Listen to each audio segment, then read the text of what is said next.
Oh, that would be really exciting. Of course, you say that just as I hit the live button. And now we're live. What a tease. You guys, you don't want to know what he said unless you heard it. Then No. it Trying to will figure be a out if I can. surprise, I guess. I can't sneak a plant in here. I thought maybe I could sneak a plant in here. I can't do that. Plant will have to stay over there. Add a little bit of a background. Yeah, I thought that'd be kind of cool, but I guess I'm not that fancy, unfortunately. So. That atmosphere. You already have the atmosphere with, you've got your scarf, your What do you call toque. this? Toque. A toque. Yes. I like that way better than what. See, I was raised to think this was just a sock hat, but then people started calling it a beanie, and I never heard that before. And I think that might have been a generation under me, but I'd rather have the toque thing. That sounds a lot better.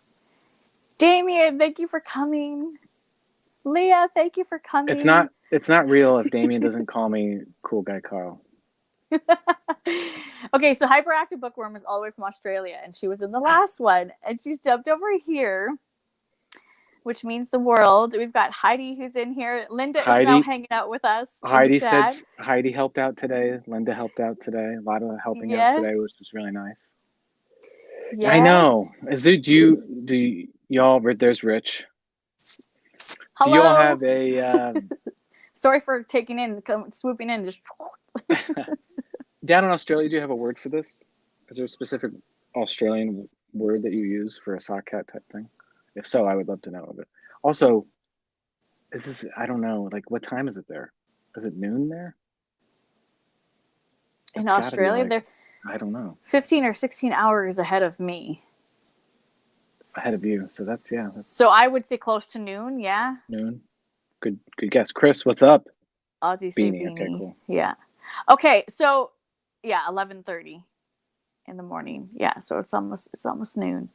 Awesome. I love it.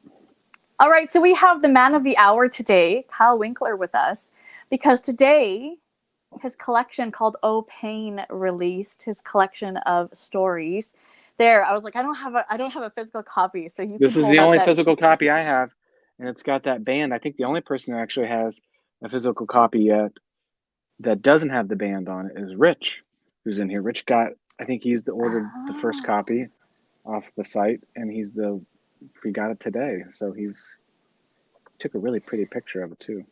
I saw it go live yesterday, and I was like, "Why isn't it payday?" Do you want to know when you want to know a secret? It went live before the 15th because it's Amazon, and they'll just surprise you.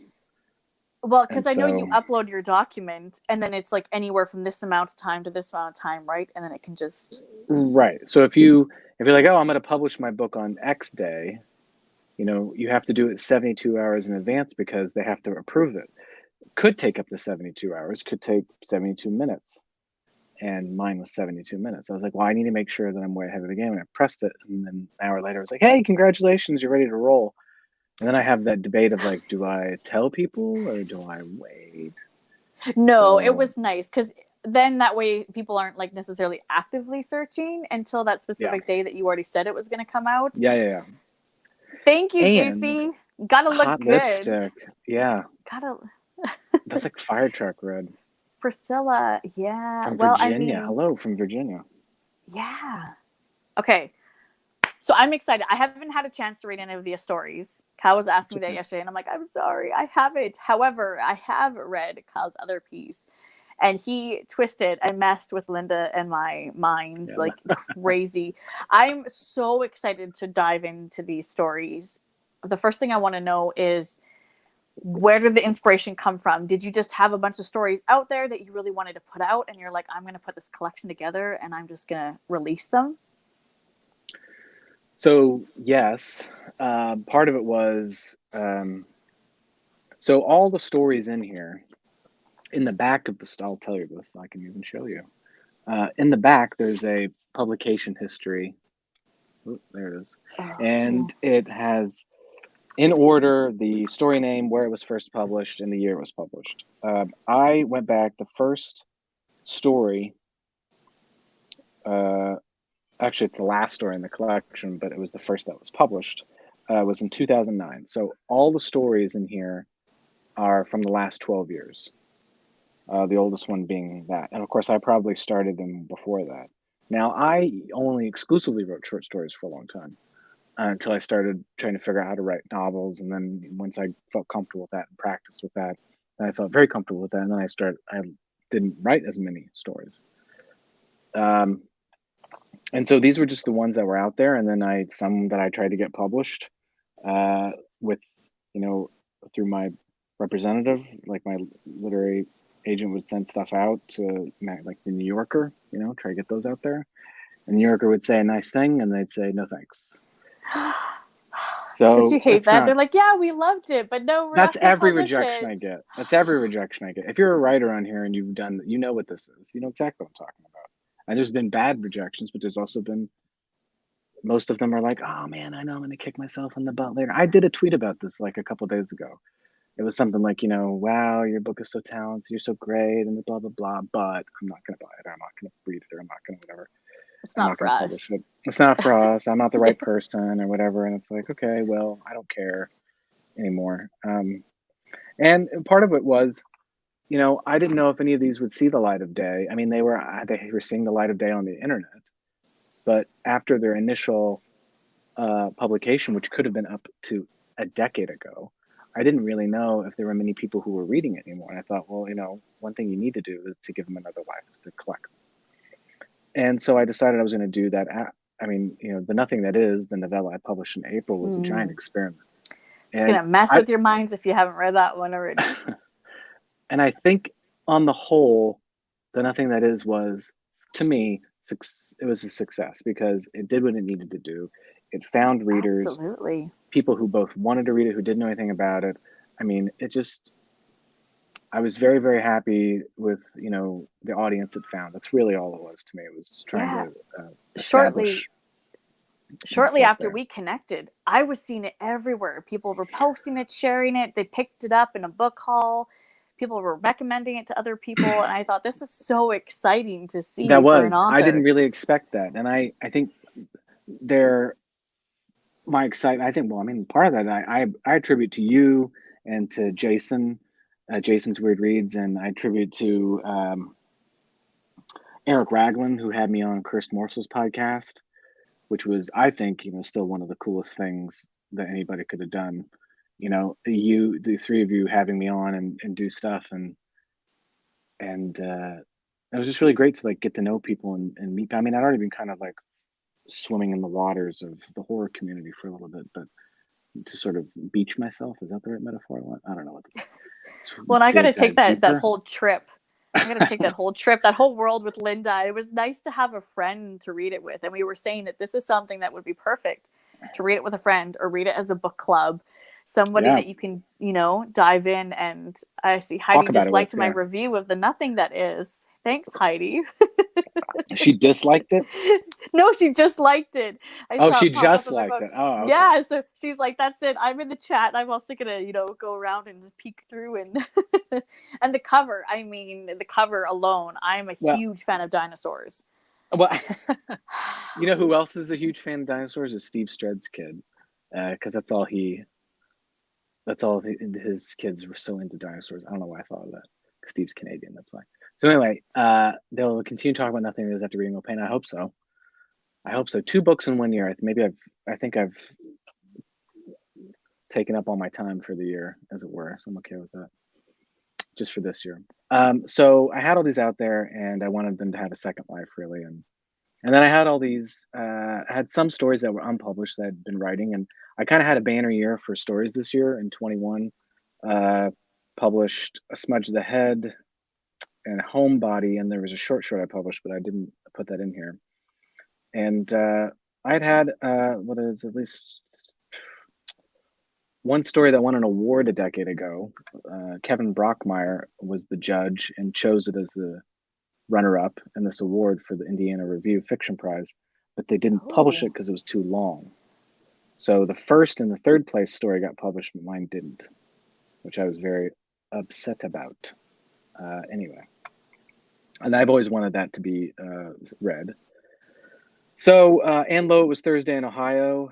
Last night was Sicily, Bee Hunter, and the story called Geschmack. Those 4 are in the collection for the first time. So I thought that would be a good thing to do. And then I was going to tell you this little Easter egg, which I'd share with a couple of writers on Instagram earlier today, is that the title of this collection, okay, all of my stories take place in the Midwest because that's where I live. I live in the Midwest, right? And I've always lived in the Midwest, but I've lived everywhere from Missouri over to Pittsburgh. I've lived across lots of states. And I love messing with like initials and abbreviations. I said, I want to do something with the initials of these states. And I thought, okay, well, what do I have? I've got Ohio, Pennsylvania, and Indiana. And I had Missouri and some other stuff. But when I had them in this order, I'd written like Missouri, Ohio, PA, and Indiana. And it just spelled it out. And I thought, that's a perfect phrase. I knew most of the stories in here had a sort of overarching thing of motherhood, mother-child type relationships, which if you haven't read this, but in the back, I sort of explain a little bit about what these stories are about and why they're together. And no one will be surprised if they know me from the past, is that I always write about mothers, and I always wrote about mothers for a long time because my mom was sick for a long time with MS. And then, oh my goodness. yeah, well, then she passed away, or I hate that phrase, passed away. She died in 2018. It was right after I moved to Ohio because she'd had cancer and et cetera, et cetera. So it was a long, long, long process. And then my dad died 3 months after that, just abruptly. And so both my parents were gone in about a span of 113 days. And so oh my goodness. I had these stories and I was writing all this other stuff and these books and yada yada. And so O Pain fit. I was like, oh yeah, no, this is right, because these stories are about there's a story in here called Bee Hunter, which was not previously published. It's in the collection for the first time, which is about a man who goes to visit his mother who has a condition like mine, who had one like mine. And he decides he wants to take her to out of town, her small town. He wants to take her to a little bit of a bigger town, in this case, Bloomington in Indiana, where Indiana University is, the big college town. And I'm sorry to hear that, Chris. That's rough. It's a rough thing to have a parent with MS. And the son, much like me, was always trying to improve my mother's life by giving her things that he thought he thought she wanted, but he wasn't really paying attention and giving her what she wanted. He was giving her what he thought she wanted, right? And so the story is about that mixed in with a little bit of obviously weird stuff. It can't be a story of mine without some weird shit going on. Without weird. Yeah, absolutely. It's really funny because I think about that story, and I don't know if anybody who's here has read it. If Rich is still here, Rich has read it. I don't know what he'd say, but it's almost my original my inclination was to say it was science fiction, but now I think it's almost like folk horror. So it's almost like science fiction folk horror, but it's so low in the like if you're not really there's a few clues, but it's one of those. It's also probably quiet horror, or if you don't even like the word horror, you don't think it's a horror story, then it's just a weird story. That's why I kind of went with weird fiction, because I knew that not every story in the collection. Yeah, Rich, what would you call it though? Would you call it science fiction or folk horror or what? I don't know what you call it. You could do a good mix. It could like fall into a bunch of genres or subgenres. Well, that's the problem with this collection is that they're all I'm a genre slut. So I like to Okay, wait. Can you say that again? I need that again, please. I said I'm a genre slut. I don't know. Can you say that? That's probably offensive. I shouldn't say that. No, I love that. I have to use that term, honestly. Well, I mean, just looking through the table of contents, there's bizarro fiction, there's weird fiction, there's weird flash fiction. There's there's 3 flash fictions that are really strange. You're awesome, Brayden. I've heard enough. I'm buying both his books. Thank you, Braden. By the way, mad respect for a guy who wears that makeup on in almost every picture I've seen. That's dope. That's a mask. Oh, well, whatever it is. Yeah. And he came on my channel wearing I saw that mask. Like, how incredibly hard would that be, to be like all sweat in the... Yeah. I should say, by the way, Nikki, you have all these shows and I always see them and I can't watch them live because this is actually when we'd be putting our children to bed, and this is like a sacrifice My wife is like, you can go ahead and do this. And I'm like, yeah, I'm good, thank you. Oh, well, thank her So for us. Say thank you for. yeah, it's good. They've been good tonight though. They're watching Cars 2. Oh. Okay. Anyway, Teratology is a science fiction story, and Low is like fantasy. Rich said I would call it for a folk horror story, sure, but the horror comes from the mystery, the question I was never. That's right. Yes, very good. I agree with you. I like Smudge that. the Head is horror, straight horror. That was published in Night Terrors, Volume 12. I'm really glad that you explained the title, because that was going to be something that I had to ask, is where did the Smudge title the come Head? from? Oh, Pain. Oh, Pain, because I love it. And just, I mean, is it because the stories are heartbreaking and painful and, They are. you know. Well, I mean, you're gonna see, once you get this, you're gonna understand. I'm gonna get a message from you. I also have a thing called back of the book stuff and thanks.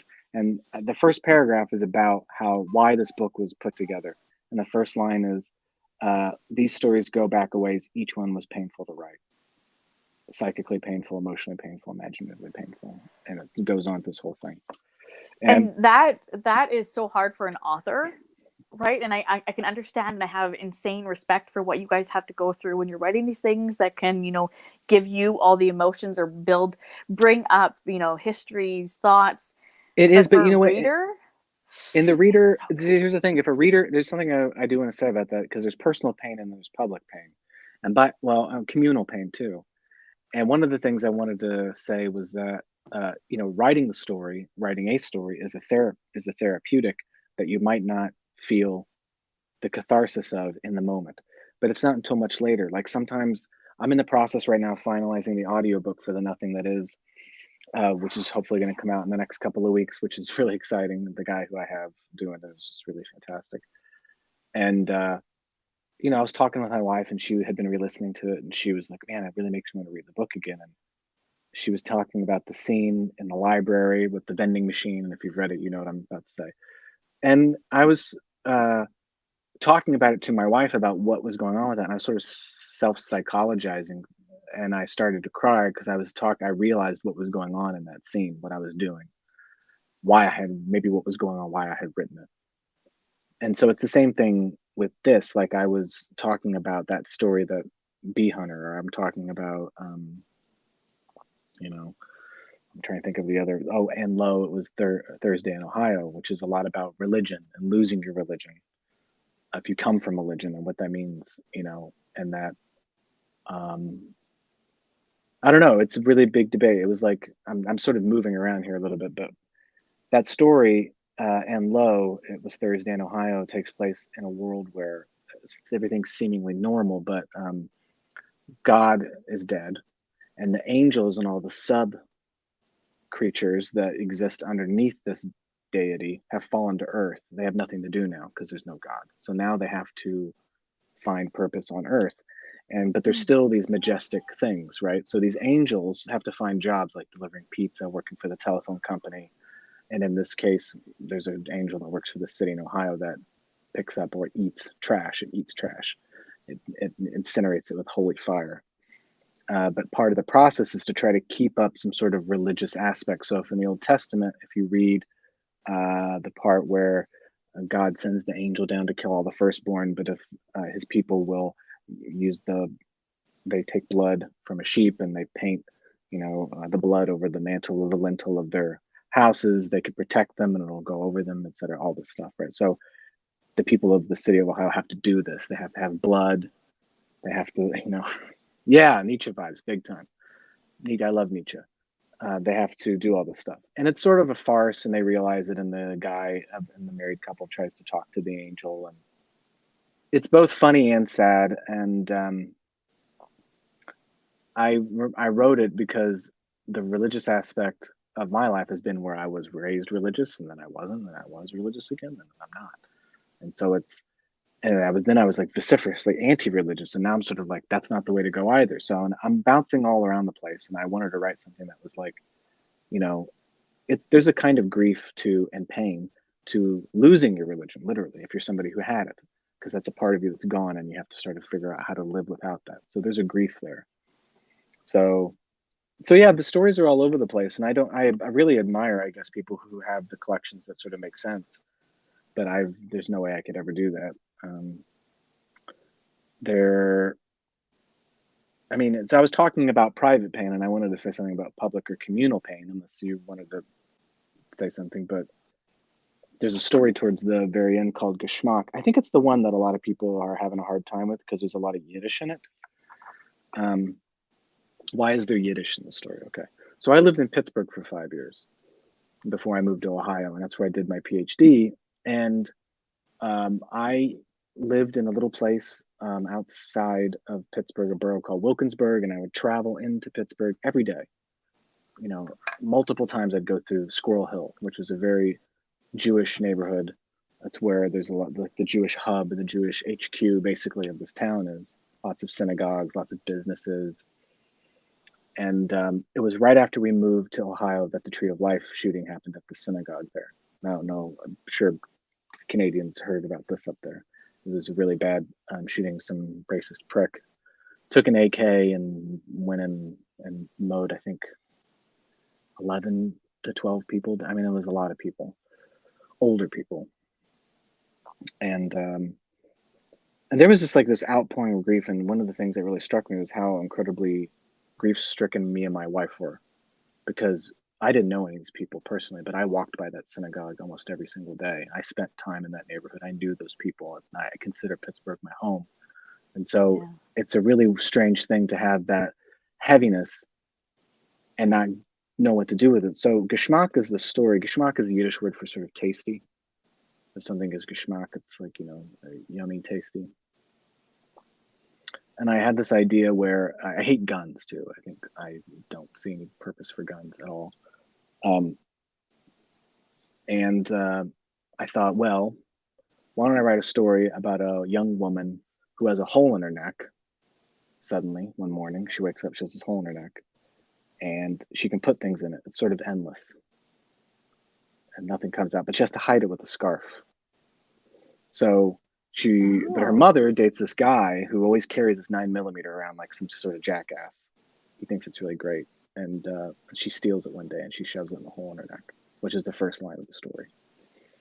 But as the day goes on, the gun starts to come out in pieces and she has to hide it. And I don't directly address the Tree of Life shooting, but it was my commentary on gun culture, anti-Semitism, my grief at not being able to feel the pain that Pittsburgh felt. Well, I wear scarves all the time, but yes, that was definitely you know, I described a scarf. Style. I described a scarf that the character wears in the story, and I really want it, and I can't find it, which is a black scarf with like printed skulls on it, white printed skulls. I need to really find that scarf somewhere. I'm sure it's somewhere. Hot Topic would probably have it. I'm sure you could order it. I've got one like that, but it's got Marilyn Monroe all over it. Ooh, I'd wear that too. How about Marilyn Monroe's skull? That's just his style. Liv, he always has that, like, you know, he's got the toque on, the beanie, whatever you want to call it, the scarf, the glasses. He's just got that cool style that I wish I could pull off myself. Do you hear that? Do you hear my 2-year-old yelling at me through the door? Dad! Dad! Oh, they just miss you. No, they don't. He wants to try to get in. He probably wants to say hi. Say something. I don't know. Yeah. So anyway, yeah, that story was, and but see, what's funny is that's the one that I don't think a lot of people. No one really talks about it. That's fine. I don't expect people to love every single story. That's why I always preface everything with like, I know you're not gonna like all of them. But I do want to say Claudia Lundahl did all the drawings, just like she did for The Nothing That Is. She's the one that did the dinosaur and all the drawings for those. She did all the drawings for this collection. So, you know, here's one that's Bee Hunter. That's the one for Bee Hunter. Oh, look at that bee. Oh, that's so good. Yeah, she's really good. She's fantastic. Last Night with Sicily. Donuts play a really important part. So, Donuts. M, what's up? Thank you, M. Yeah. So and the cover is just stunning. You know, I went through 2 drafts of the cover for The Nothing That Is with the designer Ryan Dunn. who's amazing, by the way. And I told him what I wanted for this, and I gave him the stories, and he went, "I think I know exactly what you want." And Mm. he gave me this, except the only difference was that, and this is, I really wanted this to happen. This was over here, and these words were all the way down behind the picture. They were very long, as if like, oh, they were like really insane. But it was hard to sort of read. I didn't want to confuse a reader from the get-go, even though it was graphically interesting. So I'll say though, that cover, when you really look at that cover, I mean, I'm sure having it in person changes everything, because pictures and videos don't do anything justice, but it's a really emotional cover, because it's almost, yeah, you can feel the pain on the cover. I forced um, Scott Cole, who did the interior, to take the face from that woman at the bottom and then invert the negative and positives, because the face was so important to me. I think Ryan told me that this was because he gets all of his stuff. He's a collage artist, so he scans everything he gets and puts it together. And I think this was a kabuki actress.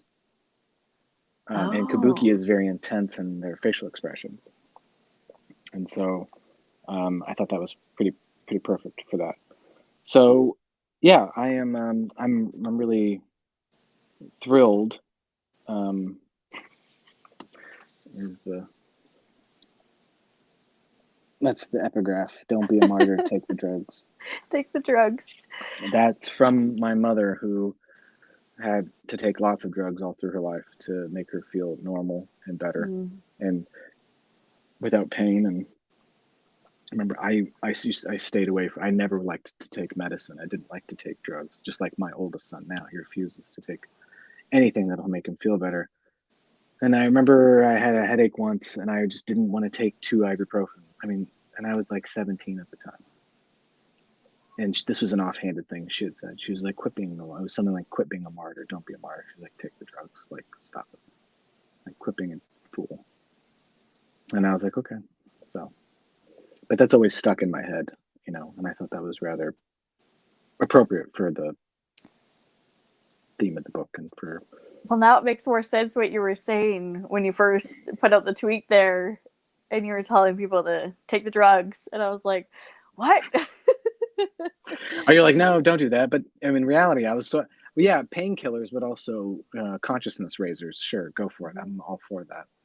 I mean, you've probably seen this. There's news has come out that says that psilocybin, magic mushrooms, are going to be a really acceptable, useful, efficacious drug to treat intense depression.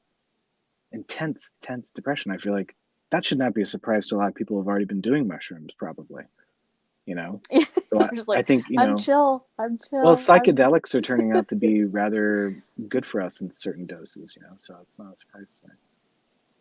But my drugs are books.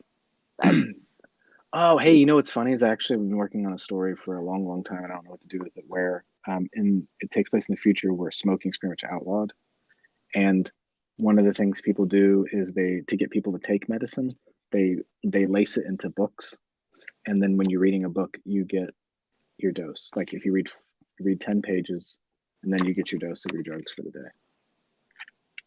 I don't know how that would really work out in reality, but I like the idea of putting drugs in books. I need to take my medicine, and then you read like 5 pages. Just listen. decriminalize. See, that's the thing, and all med schools are researching it. Yeah, that's what they should be doing. Benadryl, it builds up in your system, close. So. Yikes. Well, good news is I don't use Benadryl, so I will definitely stay away from that. They do. They need to make lots of drugs legal.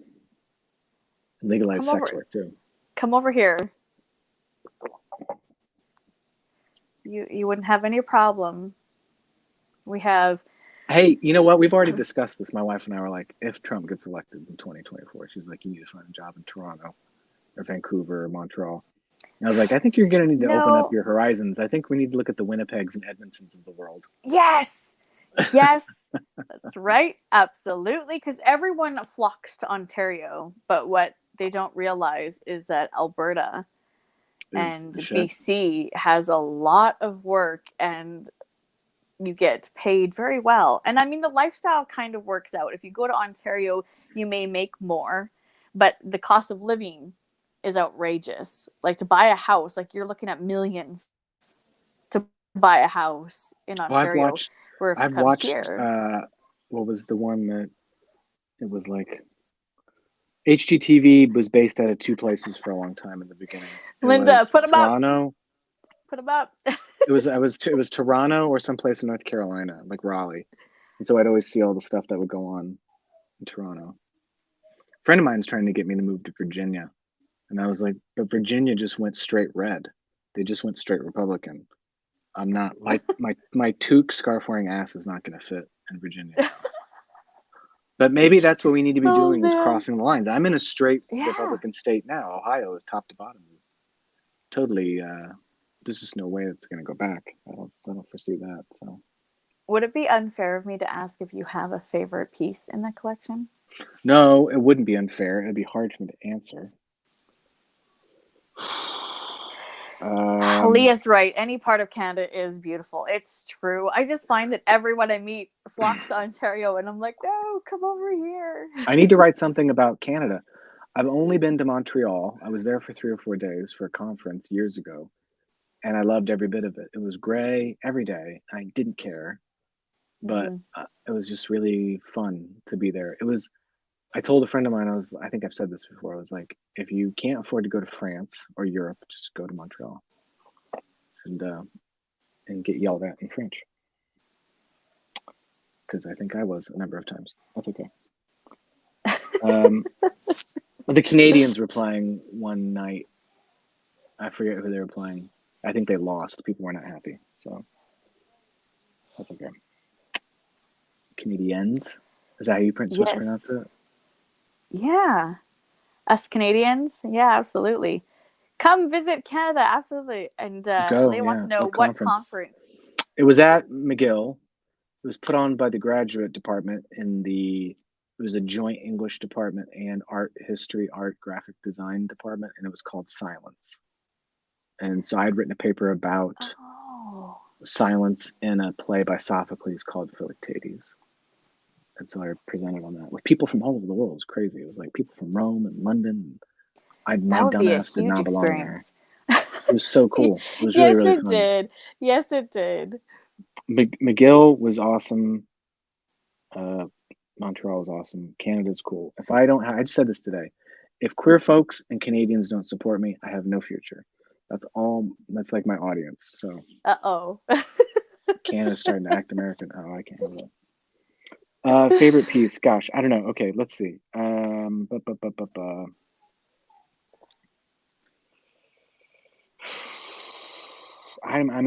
know. I really like all of them. Okay, I'm gonna say this, and people are gonna be like, "Yay!" But I'm just saying this because it seems to me it was the most original thing I thought at the time, and I haven't seen anything like it. I thought you were gonna say it's because it's what everyone wants you to say. No, I actually don't know. Although I do think people like this story quite a bit. It's And Lo, It Was Thursday in Ohio. And I like it because of the title, which makes it sound biblical, and because of the concept, and because I really worked hard on making it good. And I made a joke today that I hope that the New Yorker regrets that they didn't publish it. Somehow I hope that it finds its way to Deborah Treisman, who's the fiction editor, and she's like, God damn it, why didn't you publish this? I dream of that every day for you guys. You know, when you get that positive turn down, I do. I dream that, something is going to happen and people are going to regret it. And then I can be like, see, I told you they regretted it. They should have taken you. They should have published it. Yeah, but you know what? The part of me also feels like, yeah, Rich, I'll answer that question. Leave that up for a second, Nikki. To answer this question, I feel like I don't regret self-publishing either of these two books. And I might take a break from self-publishing just for a little bit to sort of, because it's a lot of money that goes into it. And I don't make all that money back, obviously. Yeah. Not yet. Maybe in the long run. Maybe in the long run.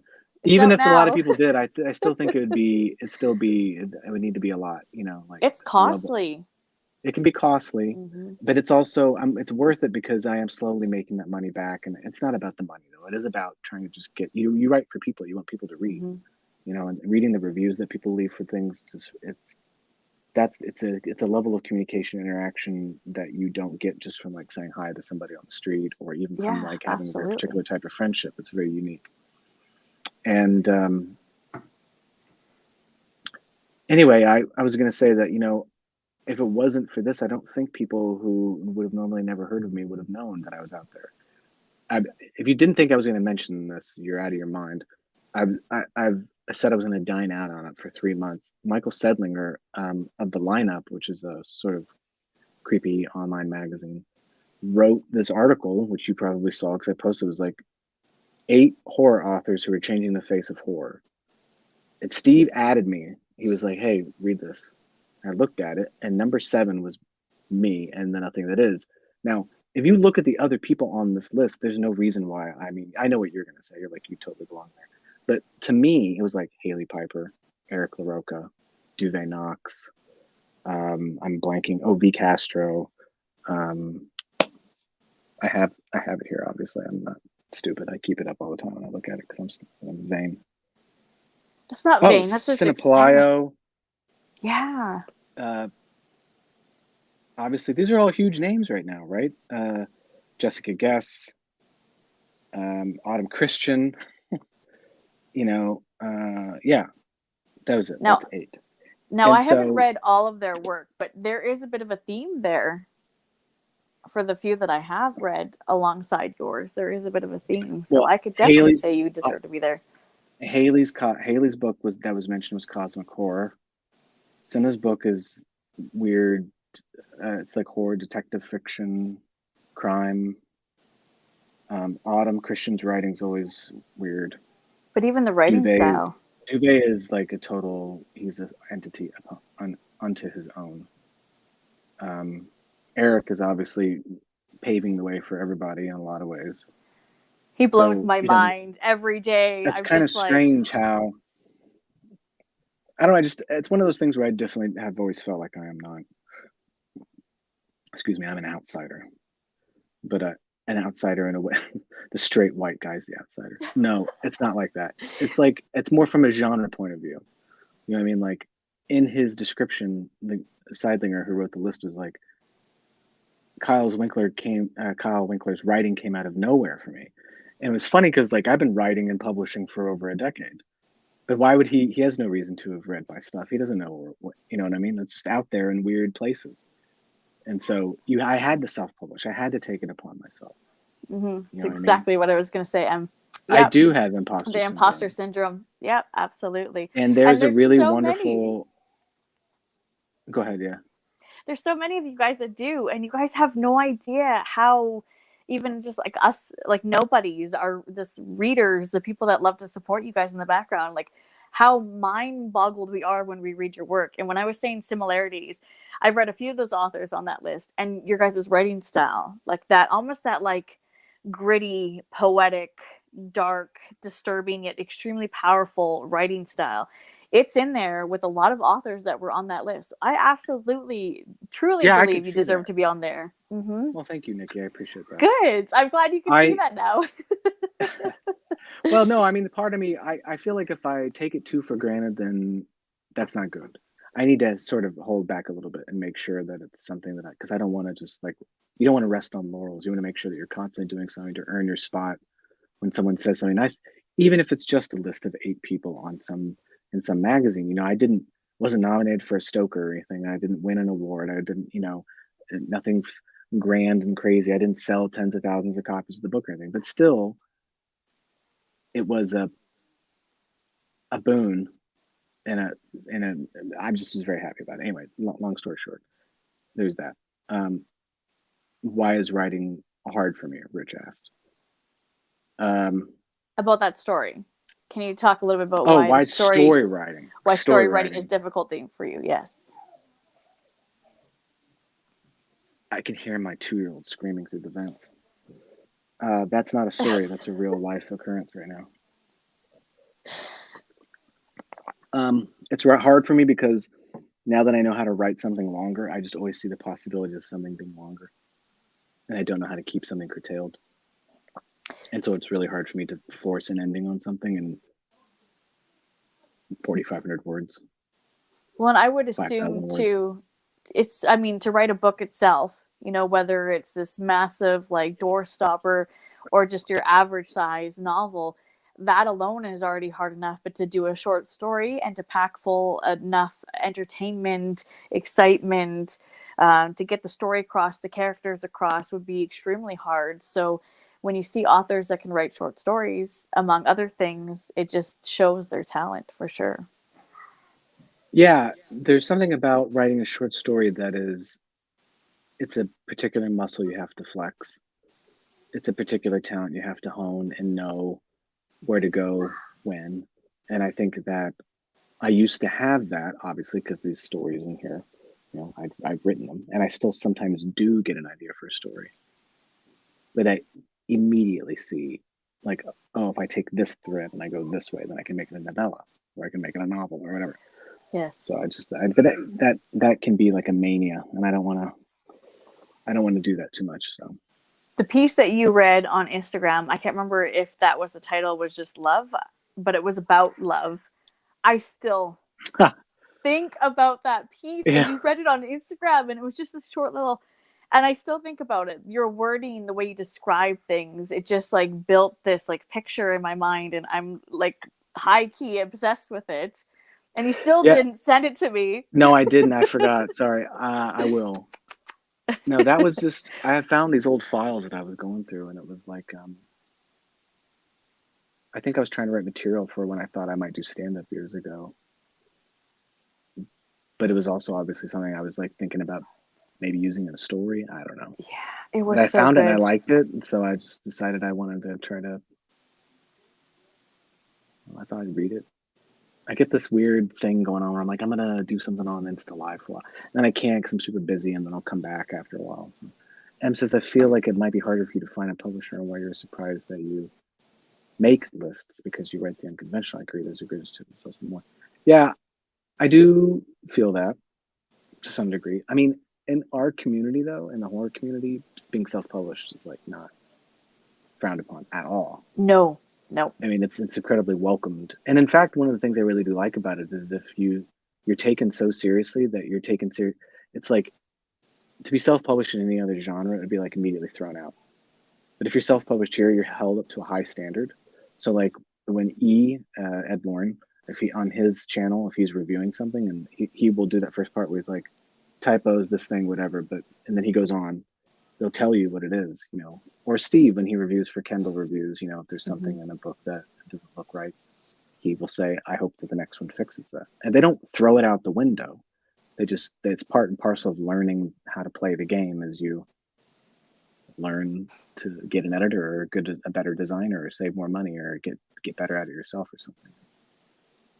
Em said big wigs are always afraid to take chances on new out there stuff, which is a shame. Rich knows all about this. Well, Rich and I bigwigs, talk about well, that and the publishers as well. I know I say this, I don't have anything against like the traditional published larger press companies because I read traditionally pressed books. I mean, Me not too, as all the many, time. right? Sure. Not now that, like my true love is indie and small press. However, I have talked to many authors and people and just kind of seen how things run. And when they put their piece out there and they bring it to the publisher, I don't know if it's got to do with legalities or what have you, but larger companies know what sells and that's what they want to publish. And rightfully so. They are a company, they want to make money. But that's where they're like, hey, well, we got to take this out. We got to add this. You can't have this on the cover. The cover has to be like this. This is the way the blurb's going to be. And you lose a lot of the creative control as an author. But if you do it small press, a lot of small press companies are very, easygoing and they want the author to be a part of the process. But if you do it independently, you get full creative control over everything. And you get to publish whatever you want. Your baby is your baby. If you want to go that way and you want to just go for it, and it doesn't matter how disturbing it's going to be, there's going to be a market out there. There's going to be somebody that's going to love it. Well, that was part of what and I don't want this to be like me complaining into the void or anything, but it's definitely like, I think one of the great things about what we do is sort of like proof of concept. Like you can show people, I have readers. There are people out there who want to read this. I'm able to put something together. You can do it if you want to take a risk on it. I mean, really, I always tell Rich, on here, I'm like, I just want someone to front the printing costs. Yeah. I mean, that's really all it is. And if it's some, bigger place, that's great. If it's a smaller place, that's great too. That doesn't bother me. It really is something about like, it's just that sort of upfront thing. I was just And going so to long as bring, they don't want to like delete everything that I want to do, obviously. So. well, and that's the problem too, right? When you go to like a larger press, because they're going to want it to be the way they know it's going to sell, or for the market that they're trying to sell it to. I was going to mention here that Leah, she's got a channel, Pen to Paper. She's a Canadian self-published author, indie author, and her work is fantastic. And she's writing like this historical series from different provinces across Canada. Anyways. Oh, wow. Sorry, Leah, I had a mention out there, but she has a channel and she did some videos where she was describing, the difference between going traditionally published versus self-published or small press, and it is nice to have somebody that's going to, front those upfront costs, somebody that may do all the work for you, somebody that may take care of the majority of the marketing for you. There may be some pieces that you want to go that route. There may be other pieces where you want to have full creative control. You really just got to figure out whether you want to be like a hybrid, which I was talking with Chad Lutsky on the last show that I had. Right. They were talking about being a hybrid where they do some published through, a press and then some independent. It's all depending on the piece that you're writing or, how much control you want as an author for sure. Absolutely. Yeah, I'm more looking for, I want to like a diverse ecology. I want self-published, small press, a big press if I can get one, whatever, everything in between. And then I want at some point, I'm already thinking like something I've written, I'm going to put on my website and just give it away for like a dollar, like as a Kindle or a EPUB or PDF or whatever. Yeah. And just, and I don't know what that's going to be because part of it's like, I know people love paperbacks. God, I love paperbacks too. Trust me. I mean, there's nothing nicer than sort of having nothing to hold. But and the shelves to buy more shelves to be able to fill them. But in reality, just as a way to sort of, and to avoid Amazon. I mean, people love hating Amazon, and I do too. But I mean, I rely on them for all the stuff because it's the most convenient. Trust me, if Ingram or another publisher was much easier to work with, I would do that. It just happens to be that this is the easiest one, and because I don't have all that time to do into it, I have 2 kids. I got a full-time job.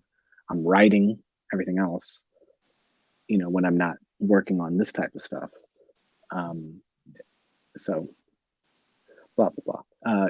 There's always something going on, but it's true. I guess, yeah, it is. It is true. There are other platforms, but like you said, it's e-copy. You can't get a physical copy, and for me, I don't mind reading an e-copy. I don't mind owning one if that's all I own. However, again, for YouTube purposes, Instagram purposes, TikTok purposes, to be able to hold up a physical copy of a book is so much nicer than trying to hold up your Kindle or your e-reader and be like, this is the cover. You can't see any of the colors on it because it's black and gray, unless you use some type of tablet to read. That's my dream. That is my dream, is to start a small press where my publishing company would let the authors release the piece the way they wanted to, within reason. I mean, if it was like out of this world, like awful things happening to children in certain ways or something, I may not want to. Oh yeah. No, there's some themes and there's some plot lines you'd have to just sort of nix. Yeah, of course. But that would be my dream, is to be able to say, come, I will publish your work the way you want it to be published. I'm not going to tell you to take this out or that out. All I ask is you have some beta readers, get some, original thoughts from them on the content. Let's send it off to editing, get it all nice and polished, and let's release your baby the way you want to release it. And let them have creative control with, a cover designer. If they have no clue what they want, the cover designer could even say, okay, well, here's some options, where you're kind of going with this. That would be my dream. But it's the cost. It's the cost to get something like that started, always that going kind to of be makes you that. go, wait a second. Yeah. The Well, money and aspect. that's why I Yeah. think probably so much of is there a horror subgenre you haven't written and that you would love to, but still a little afraid to? That's a better question than what I was going to say, so I'm going to answer Linda's question. Way to go, Linda. Woo! Yeah, good job, Linda. Yes, there is a sub horror or a genre, a subgenre of horror that I would like to write, and I can't talk. I'm sorry, I'm not giggling at you. No, it's okay, Nikki, for publishing president. You should be. I want to write a weird western. I want to write a western horror. I'd read that.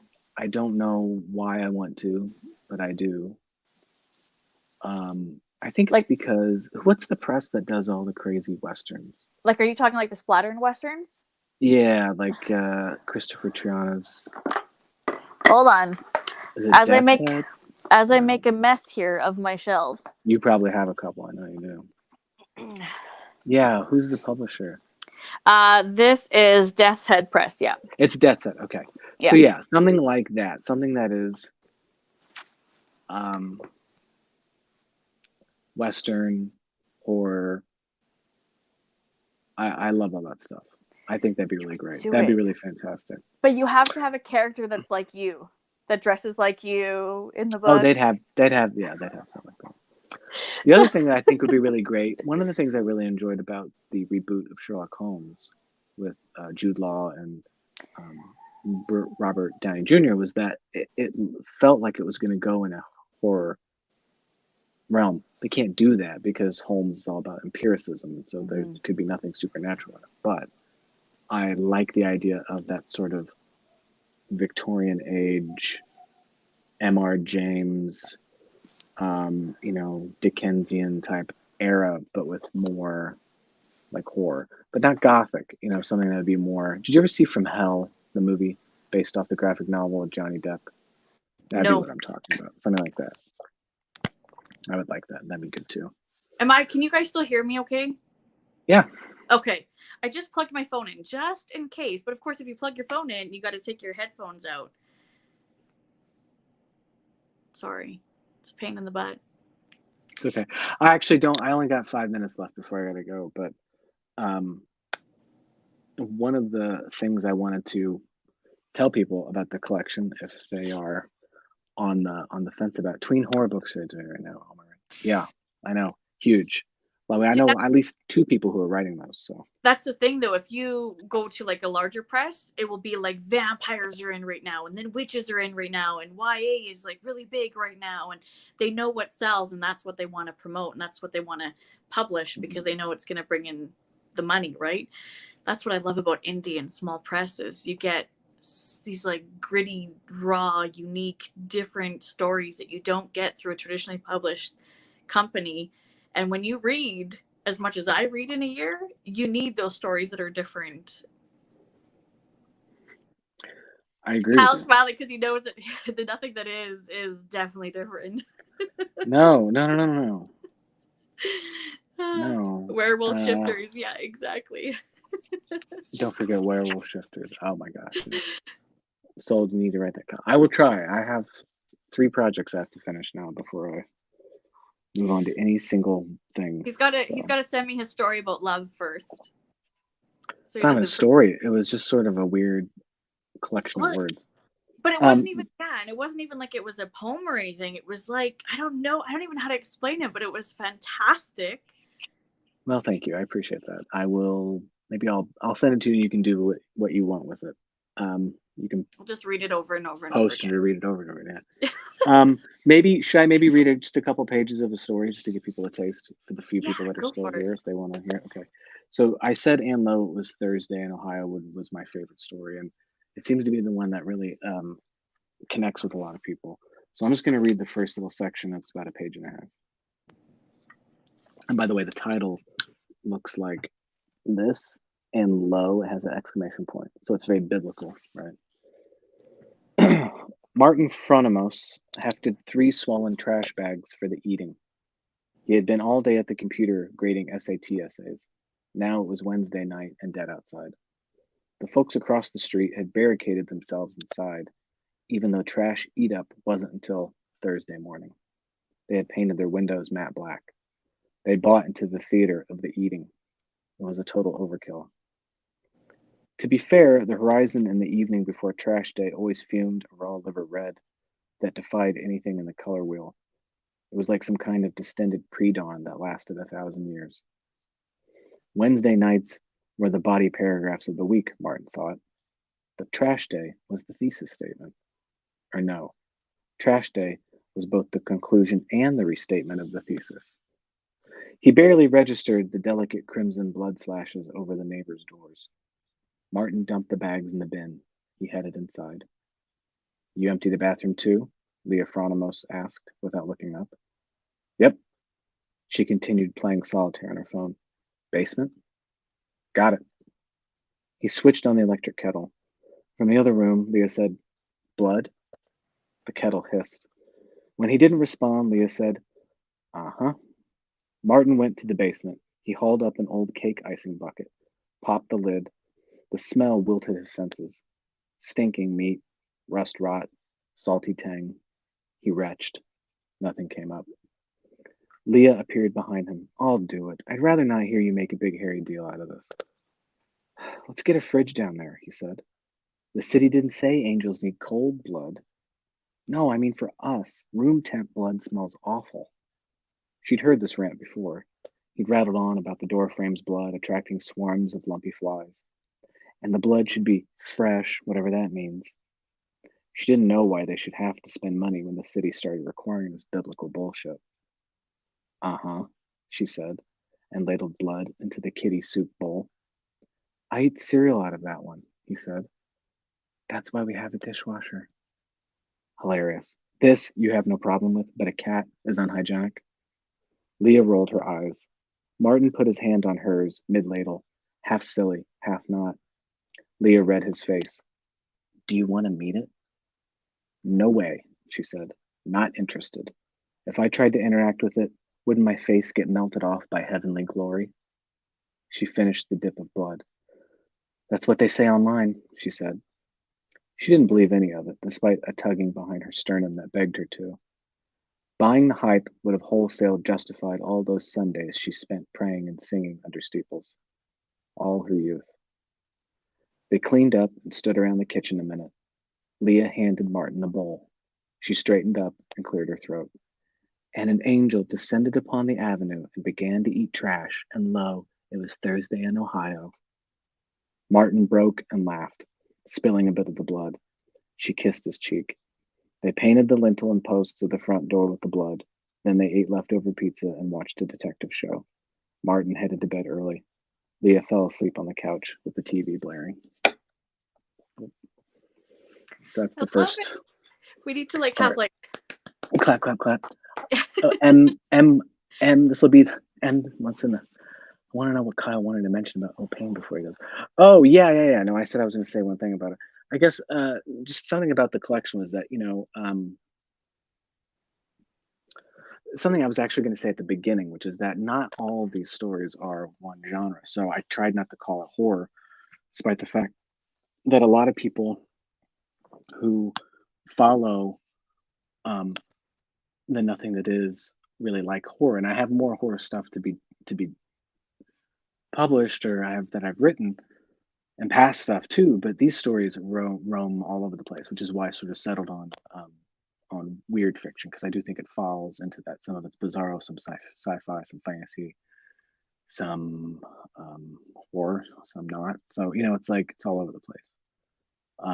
But that's want people to know that if you're going in, it's not strictly one thing or another. It's sort of a little bit for everybody, basically. Rich, the cult of, genre slut.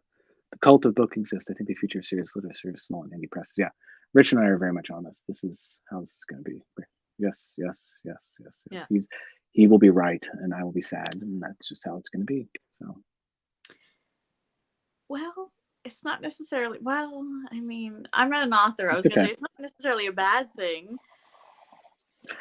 It might not be a bad thing. I think part of it is this the life, being Truman Capote and reading to 100,000 people or whatever that was from that movie that Philip Seymour Hoffman did. I just, that kind of stuff won't really work anymore.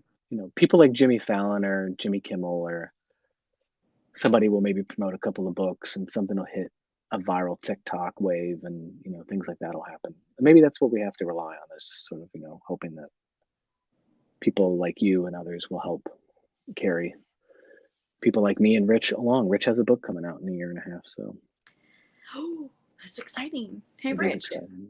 I have a channel where I interview authors. Yeah, you will. You should come on. This is a little bit different, though. This is just like us talking about this collection, kind of like a celebration of this release, because I was really excited for this one. And I'm proud of you. I know that sounds weird to say. It doesn't.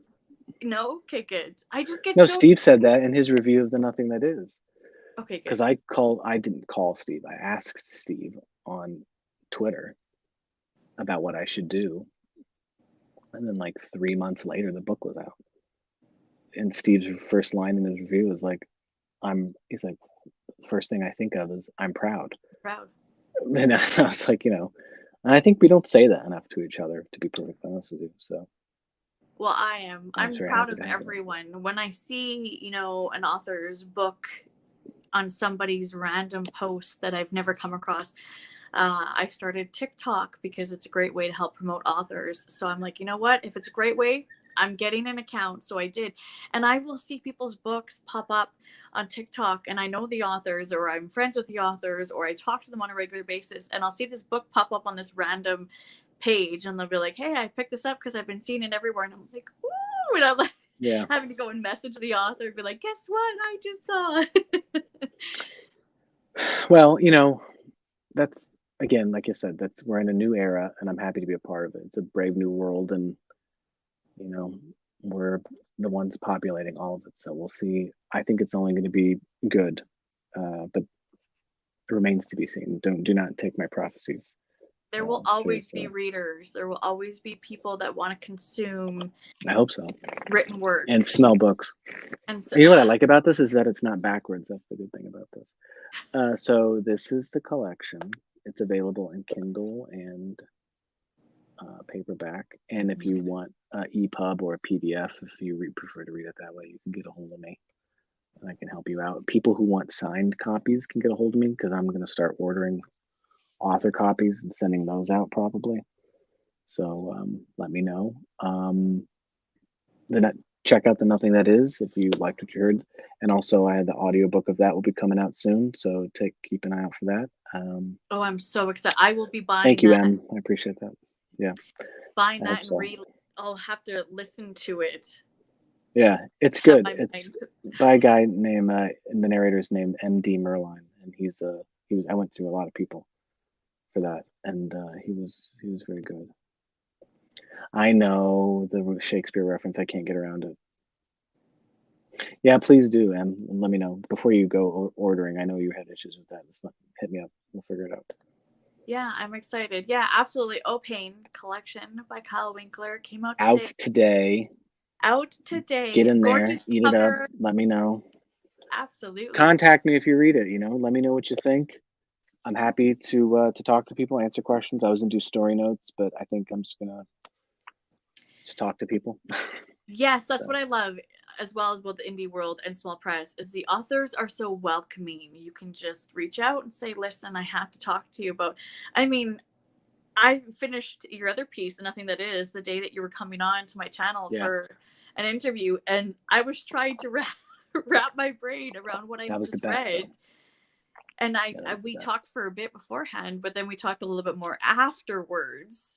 Yeah, absolutely. No, I'm excited for you. Congratulations. This is a big day, an exciting Thank you, Nikki. day. And I appreciate it. It's really wonderful that you had me on, and I really I'm appreciative of you reaching out and having me on. And thank you for everybody who showed up and asked questions and is listening and talking and pick it up, supporting. Yeah, thank you.